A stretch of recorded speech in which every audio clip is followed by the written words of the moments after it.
You're listening to The Voice of Russia in London. I'm Alice Lanyado. Today we're going to take another look at some of the highlights of our art stories from 2013. First stop is the Edinburgh Fringe Festival, where I went in August to see some physical theatre from Russia.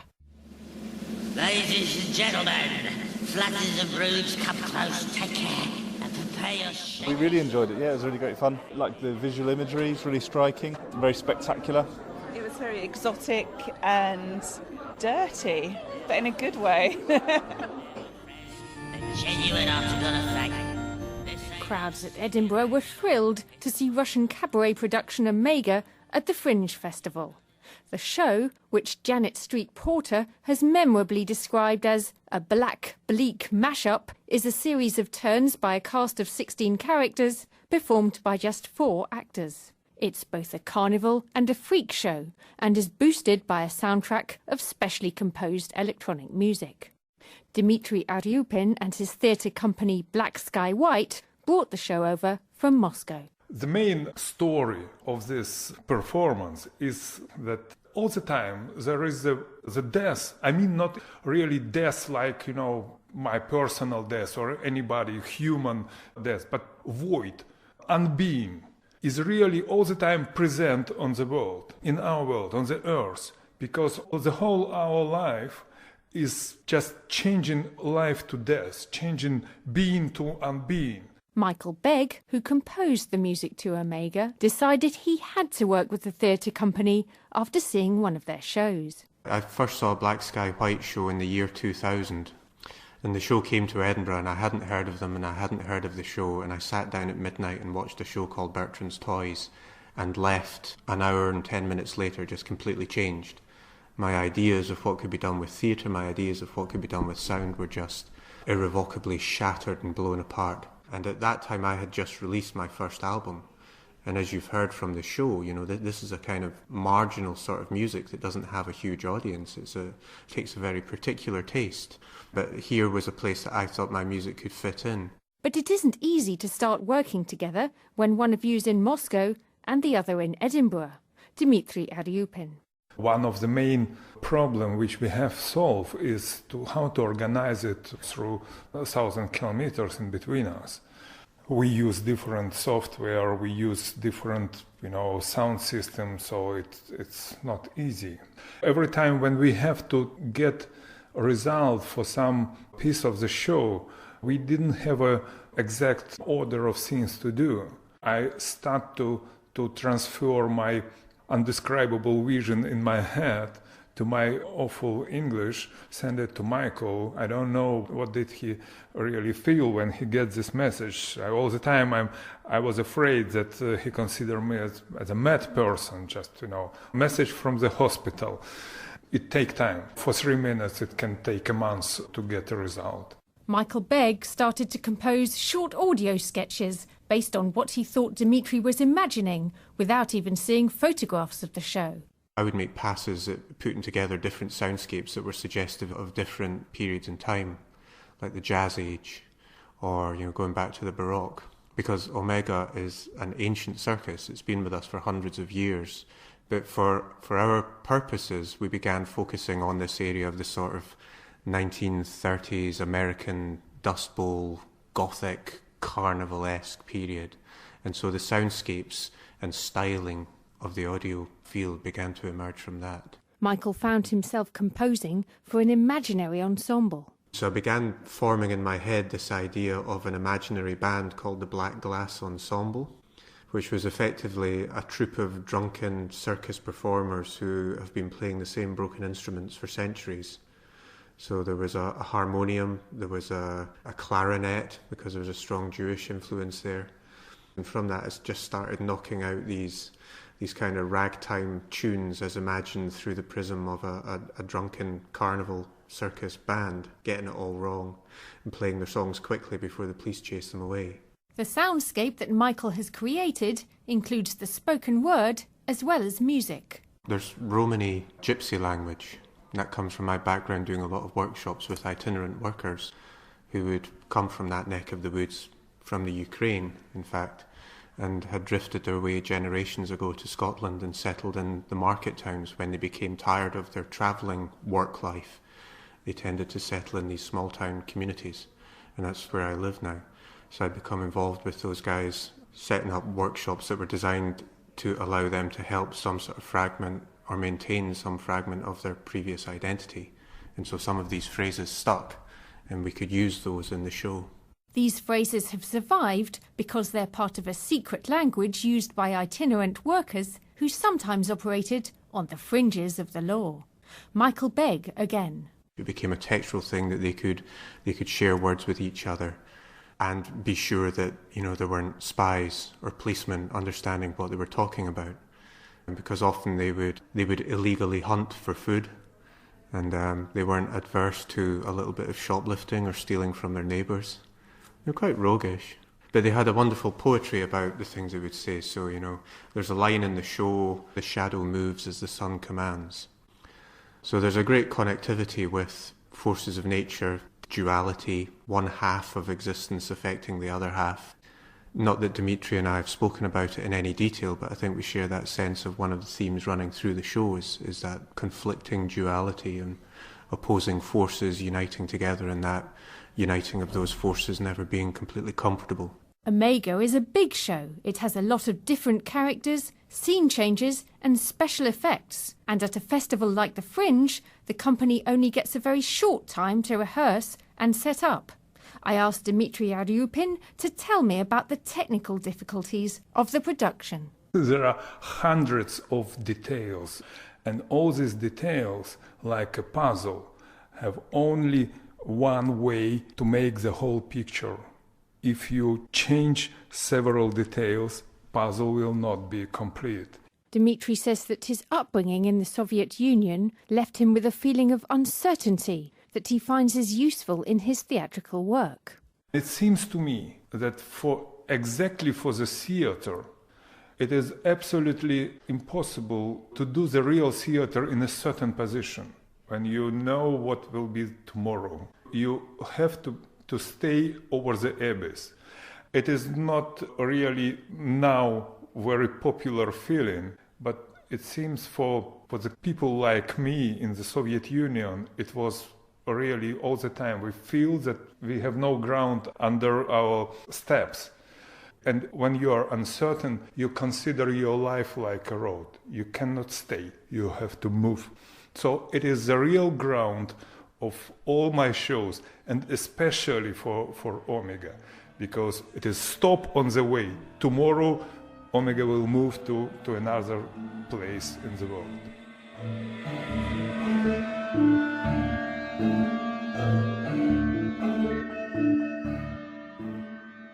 While Omega is a production best consumed by adults, Confused in Syracuse is a show based on Greek myths that suits even the youngest of audiences. Slapstick routines are lifted by magical touches such as centaurs, played by actors on stilts, and an unusual love triangle. The humour is deliberately gentle, as actor Svetlana Obidina explains. Lots of people in our country, in all the world, had lots of sad stories, heartbroken stories. To see something gentle about love, about good, it's necessary for people. Kirill Syomin is another of the show's actors. I think that there are a lot of shows which are political and touch policy and social problems. It's very good, but I think that for many people it's necessary to sometimes to see very funny and simple stories, a little bit naive. That's why we decided to create such kind of show. And for us it's necessary to create something for everybody, maybe like family story, for children, for their parents, for their grandfathers and grandmothers, and that's why I hope that everybody will love it. I hope so. We are working usually as drama actors. We are playing Chekhov, Gorky, Lower Depths, and Ibsen, Henrik Ibsen. It's also our first experience in such genre, because we decided to work without words, decided to create our own show without words, in order to everybody to understand us. Svetlana and Kirill are at the festival and in Britain for the first time. I asked them whether they were enjoying the Fringe. Yes, we are in culture shock. It's beautiful. It's fantastic. We try to see everything because it's a big opportunity. We have this maybe once, maybe twice on a whole life to visit such a big festival. Doux, doux, l'amour est doux, doux c'est ma vie dans tes bras. Now we turn to London, or rather London and St. Petersburg. This autumn I talked to conductor Alice Farnham, who staged a concert performance of Britain's opera The Rape of Lucretia at the Mariinsky Theatre. Alice Farnham trained in St. Petersburg and has conducted at Covent Garden. It was her first time conducting at the Mariinsky, and it's also the first time the opera was performed at the theatre. I started the conversation by asking Alice how the project came about. Well, I was over at the Mariinsky Theatre back in February, just watching rehearsals and catching up with friends and things, in fact. And I had some meetings with Gergiev, and he said that he wanted to do a season to celebrate Britain's centenary, which is, well, in fact, it's this month. He's 100 this month.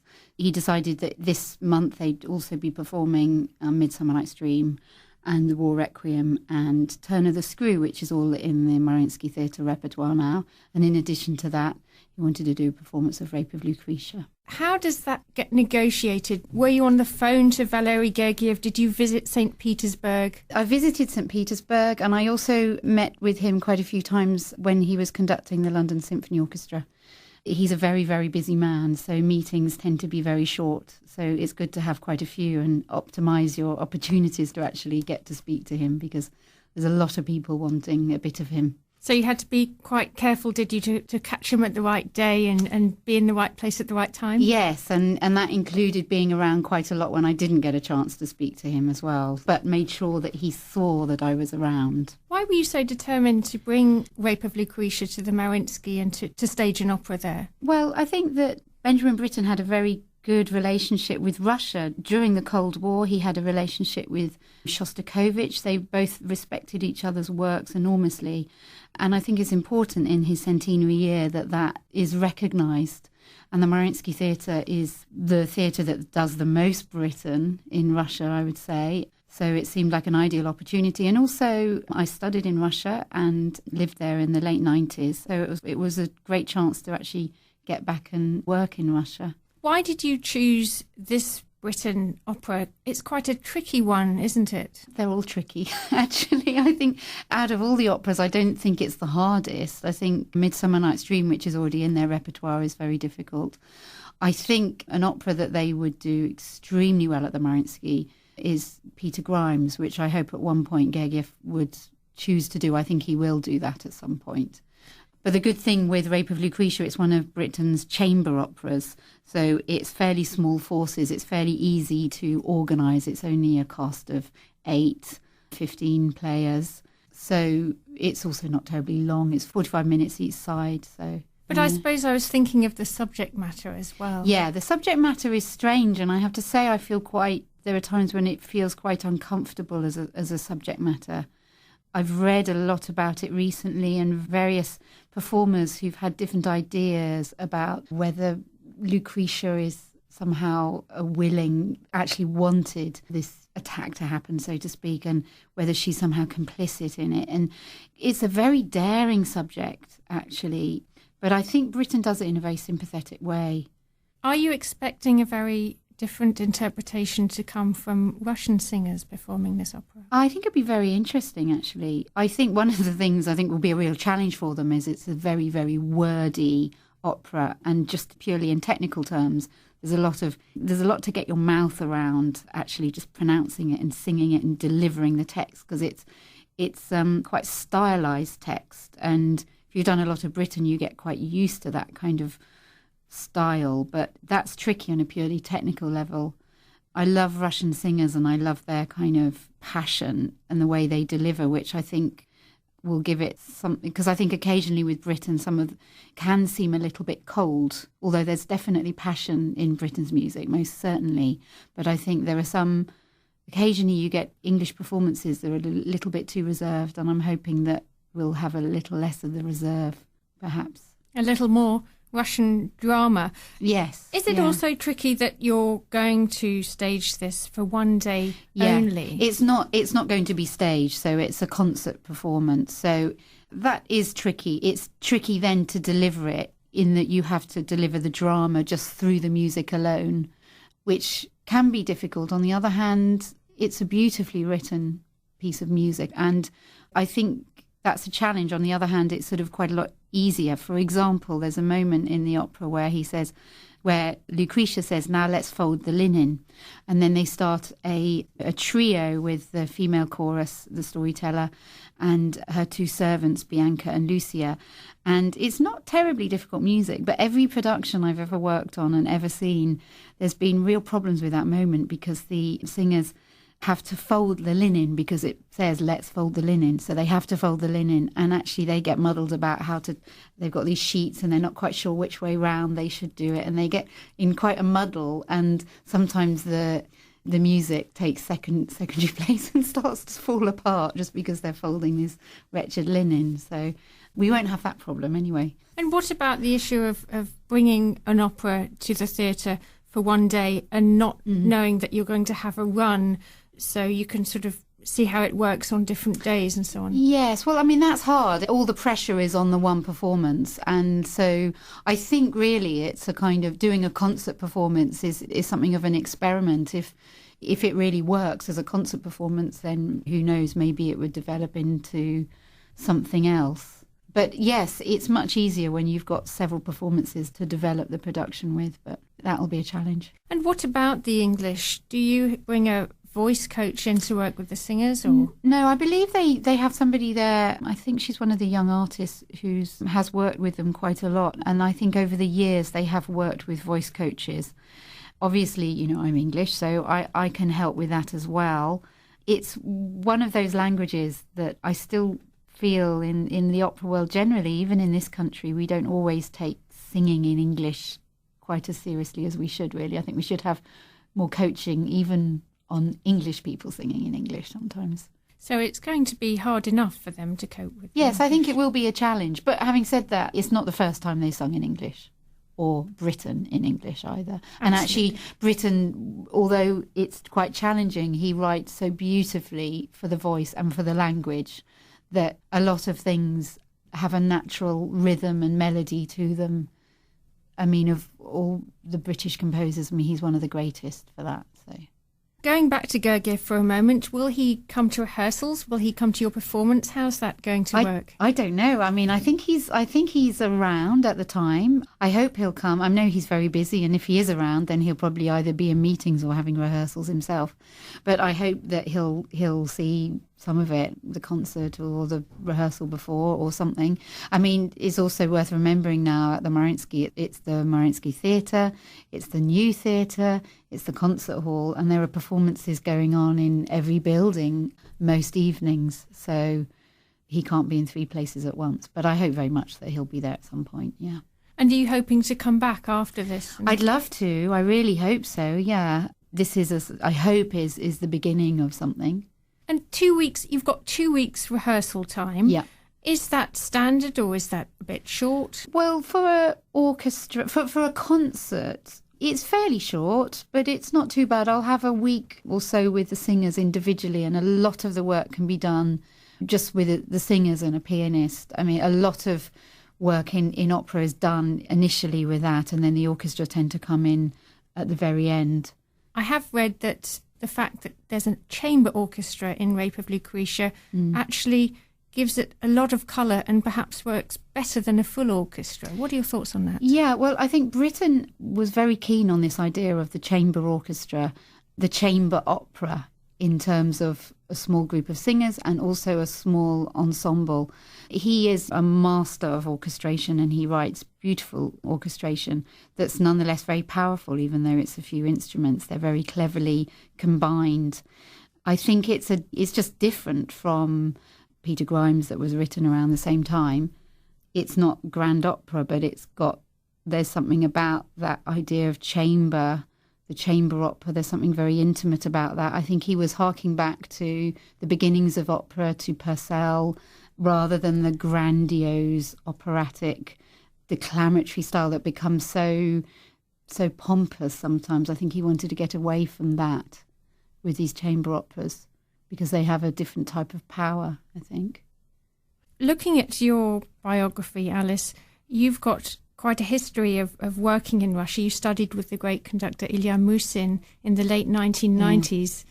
What was that like, and what kind of conditions were you living in St. Petersburg at the time? Well, I mean, it was a most wonderful time. I mean, it was a complete sort of life-transforming time of my life going there. Musin was, when I went out there, he was 93, and he taught. I studied with him for 2 years. Unfortunately, he died while I was out there, aged 95. And I carried on studying with his assistant, Leonid Korchmar, who's also at the Mariinsky Theatre now. It was an amazing time, actually. The conditions, well, I mean, I think the city is much smarter than it ever used to be. They were quite tough. Where were you living, for example? Well, I moved to all sorts of different places. Initially, I lived in the Общежитие out in Kirovsky Zavod. The hostel. The hostel, yeah. The hostel, which was very... It wasn't a great experience living there, actually, I have to say. One of the things that most drove me mad is we all had a piano in our room, which you think, oh, wonderful, except that the walls were really thin. So I had Rachmaninoff on one side and Tchaikovsky on the other, and I just couldn't hear any, I couldn't work, I couldn't concentrate, couldn't sleep either. Quite a few cockroaches as well. So I moved into a flat, and then I had a period of about a year where I ended up cat sitting for 2 different expats. It amounted to about a year in total. And these were people who lived in absolutely amazing apartments and needed somebody to look after their cat. In fact, one of them, I think I had to feed them this incredibly posh chicken from Stockman. So I think this cat was actually eating better than I was, really. But I got free accommodation and I lived in these amazing places and just looked after these cats, which was fantastic. I think I lived in about 6 different apartments over the period of 3 years. Did you love the city from the beginning or not? Very, very initially, I was incredibly intimidated by it. I found going out to that area in Kirovsky Zavod, all those Stalinist buildings, they were very imposing, and I found them really quite frightening, actually. This lasted no more than about 2 weeks, and then it was like a kind of like a love affair, really. I fell in love with it and I got frustrated with it, but amazing time, really. And also quite cheap as a Westerner at that point. It was quite a cheap place to live. And did you find yourself going to more concerts than you might do here? I think I probably did, because I went to the concerts and operas pretty much every night, it felt like. The one way in which it was slightly limiting was that the repertoire was very specific. I mean, in London there's all sorts of repertoire over sort of 400 years, whereas in St. Petersburg it did tend to be the sort of romantic Russian repertoire on the whole. Having said that, it was, every night, I'd go to Queen of Spades one night and Swan Lake the next and Romeo and Juliet the following night, and it was amazing, actually. And what was working with Musin like? Oh, it was incredible. I mean, he was a great teacher who I was fortunate enough to study with at the end of his life, but he'd been teaching conducting for 70 years, and in fact he'd really invented the art, or at least he was the first conductor to really analyse what conducting was. And he was a great teacher, but like a lot of Russian musicians, he taught a very rigorous technique, but you felt that the technique was always in order to express yourself musically. It was never technique for technique's sake. It was never dull. It was always about, what do you want to do with the music? How do you want to express the music? And I found it very freeing, having been a student at Oxford University and being an organist and come from a very sort of strict background. This was something far more expressive and emotional. Do you think that's something that's sometimes missing in music teaching here? I think it can be sometimes, particularly with conducting teaching. And one of the hardest things about conducting is that you can't practice your instrument. You can study technique to a degree, but in the end you need to practice by conducting an orchestra, and that's really tough. And that was actually one of the things. There was an orchestra there that we all conducted at least once a week, usually twice a week, that was just for the conducting students to practice on. They were very badly behaved and not particularly good, but they followed you and they did exactly what you did. And it was a very good lesson in everything, really, in life. And did you learn Russian? Did you speak Russian with them? Yes, one of the rules, particularly with the orchestra, was that you should never speak English to them. I think they'd had one or two Western students who'd spoken to them in English and been quite rude, and so that was a rule which I think was very good. So from the beginning, I didn't speak much Russian at all. My Russian got a lot better and I worked very hard at it, actually. But also, Muhsin's teaching was about being able to show with your hands everything. Actually, you didn't need to speak very much, really. At least most of what you wanted to get across, you should be able to show with your hands. So, in fact, it wasn't necessarily a disadvantage not being able to speak that much Russian, because it meant that I just didn't speak that much, which was in some ways quite good. Forced me to really show everything in my hands. Now, Alice, there's been a lot of talk lately about women conductors. You attended an event recently on the South Bank. I wondered what you felt about being classified as a female conductor rather than a conductor. Yeah, well, I think that's just really simply a numbers game, in that there are still so few women actually conducting that it's still something. I mean, people don't tend to talk about a woman doctor anymore, whereas a few, maybe 30, 40 years ago they did. And I hope that more women may come through, in which case that would be less of a discussion. But also, I think there has been talk about, because there have been two remarks by two male Russian conductors that have been not particularly positive about the idea of women conductors, and people have said that this is a cultural thing, and I don't think it is really, in that there's always been women conductors in Russia. It's not been many of them, but Muhsin taught women conductors. He always had women in his class, and there have been some around. And I think the thing is, sometimes in Russia people are a bit more direct. They maybe say things that are politically incorrect that people here wouldn't say, but might possibly think but wouldn't perhaps dare say. So I think things are going to be changing. And you're starting a project on that, aren't you, in the UK? Yes, well, we, particularly because of these recent comments and because Marin Alsop, who was conducting the last night of the proms here in London, she made such a amazing impact by doing this, and such an inspiring speech. And I'm running an opera course at Morley College in South London, and we're going to start a course for young women conductors. We've got a lot of support from the South Bank, from the South Bank Sinfonia, from the Royal Opera House, various organisations, including junior departments in music colleges, to just get young 16 to 23-year-olds really thinking about the fact that conducting is something that they could do as women. The role models aren't necessarily there and visible enough for them, and so we want to plant these ideas and create opportunities for them that I don't think have really been there, and just plant that idea that it's a possibility as a career. Conductor Alice Farnham talking to me there. And that ends our roundup of some of our favourite art stories from 2013. I'm Alice Lanyado, and you're listening to The Voice of Russia in London.